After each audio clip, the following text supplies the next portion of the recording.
Hi, how's it going? Happy Monday. I got a video for you. This one's going to be quick because it's that beautiful time of night where the sun is setting and the trees are glowing, and I really want to get out for a jog. But I wanted to get this out for you first because I'm committed to you. Today, I want to share my new nighttime practice that I'm doing. It's in my journal. And I've probably talked on here before about gratitude. Yes, I'm sure I have. Because it's really awesome and it's really useful. And so I've always had a hard time. I have a pretty awesome morning routine that maybe I'll talk about in another video sometime.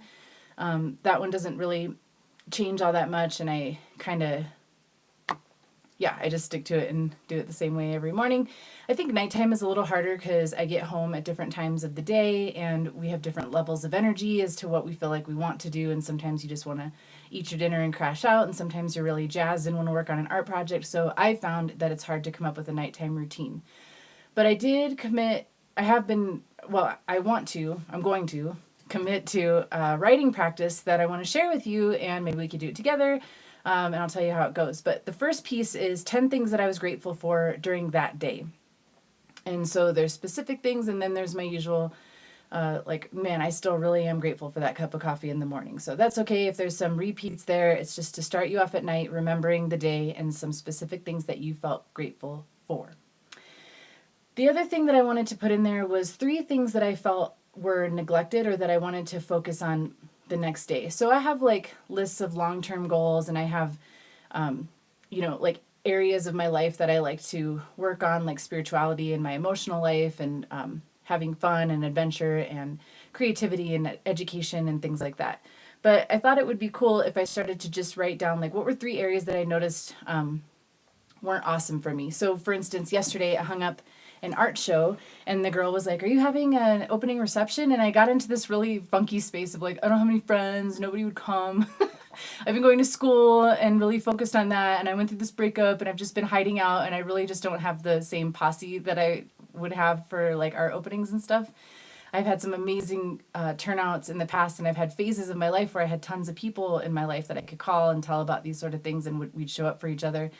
And honestly, I just don't have a huge circle right now. And so I put that down. I was like, I was feeling a little lonely. I was feeling a little in some self pity. And so that has been one of my goals. And specifically, I wanted to work on it more this week. Just working on cultivating friendship. And I also, not only do I write down the area that I feel could use some work, but then I wrote down 3 action steps I could take. So I wrote down, going to other art shows to meet other artists, because that was specifically what I felt too when I was hanging up the art and I had questions about pricing and stuff. I didn't have any other like fellow artists that I could call and be like, "Hey, what's your experience? How do you price your art?" and stuff like that. So that's something I really want to build more. And I wrote like I could go to meetups or seek out mentors and things like that. So then the other one is my connection to nature. I felt that it's been a while since I've been on a hike, and so I just wrote down that I really need to like get out my calendar and plan and schedule a hike and actually go on it. So that was good to notice. And then the third one was that I didn't exercise yesterday, and I have been really good about it, and so when I don't now, I miss it. So I just made sure to no, I can't really take it for granted, even though I enjoy it at this point and I am pretty regular with it. So today I am going for my jog, but then I'm also going to schedule it out just for the week, 3 times during the week. Again, this all sounds kind of duh to a lot of people, but it's something that I've had to really work on. When I was drinking and drugging for 16 years, I didn't have a calendar of events. So this is, time management and stuff is a skill that I'm still learning. So I was going to leave it at gratitude and things to work on. And then I was like, no, there needs to be more. And so I'm also writing 3 ways that I kicked ass today. So, for example, one of mine was I went and hung that art show by myself, and I had made like an algebra problem to calculate what my spacing between pieces would be. Once I got there, I just had to measure the length of the wall, and then I plugged that into my equation, and I was able to hang my art so quickly, and I was really proud of myself, and it looks great. So then there's other stuff, but just it's important to notice and celebrate where you were awesome. And I know that I skip over that a lot. But it's encouraging and it's really motivating. You're like, "Ooh, that was cool. I'm going to do that again tomorrow." And then I wanted to also write 3 things that I love about myself.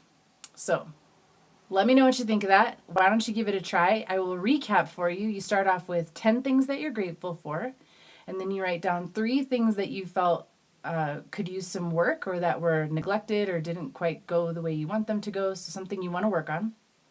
And then 3 things that you kicked ass at, and then 3 things that you love about yourself. So give it a try. I think you're awesome. Thank you for watching, and I'll talk to you next week. Bye.